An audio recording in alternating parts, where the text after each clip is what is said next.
Chapter 9. Reddy Fox hears about Granny Fox. Though you may think another wrong and be positive you're right, do not let your temper get away, and try at least to be polite. Old Granny Fox. Sammy Jay hurried through the green forest, chuckling as he flew. Sammy was brimming over with the news he had to tell. How old Granny Fox had been caught napping by Farmer Brown's boy. Sammy wouldn't have believed it if anyone had told him. No, sir, he wouldn't. But he had seen it with his own eyes, and it tickled him almost to pieces to think that old Granny Fox, whom everybody thought so sly and clever and smart, had been caught actually asleep by the very one of whom she was most afraid, but at whom she had always turned up her nose. Presently, Sammy spied Reddy Fox trotting along the lone little path.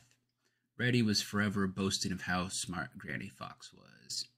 He had boasted of it so much that everybody was sick of hearing him.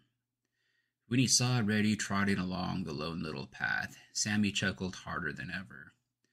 He hid in a thick hemlock tree, and as Reddy passed he shouted, "Had I such a stupid old granny as some folks who think they are smart, I never would boast of my granny, but live by myself quite apart."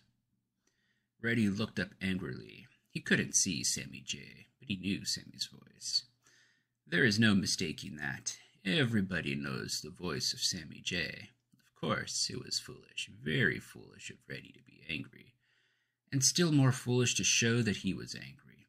Had he stopped a minute to think, he would have known that Sammy was saying such a mean, provoking thing just to make him angry, and that the angrier he became, the better pleased Sammy Jay would be.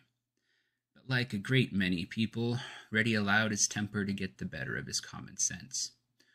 "Who says Granny Fox is stupid?" he snarled. "I do," replied Sammy Jay promptly. "I say she is stupid. She is smarter than anybody else in all the Green Forest and all the Green Meadows. She is smarter than anybody else in all the Great World," boasted Reddy, and he really believed it. "She isn't smart enough to fool Farmer Brown's boy," taunted Sammy. "Who's that? Who says so? Has anything happened to Granny Fox?" Reddy forgot his anger in a sudden great fear. Could Granny have been shot by Farmer Brown's boy? "Nothing much, only Farmer Brown's boy caught her napping in broad daylight," replied Sammy, and chuckled so that Reddy heard him. "I don't believe it.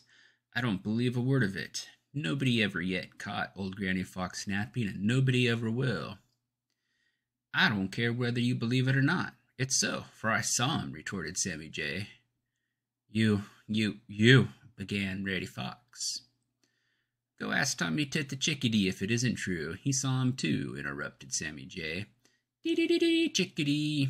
It's so, and Farmer Brown's boy only threw a snowball at her and let her run away without shooting at her," declared a new voice. There sat Tommy Tit himself.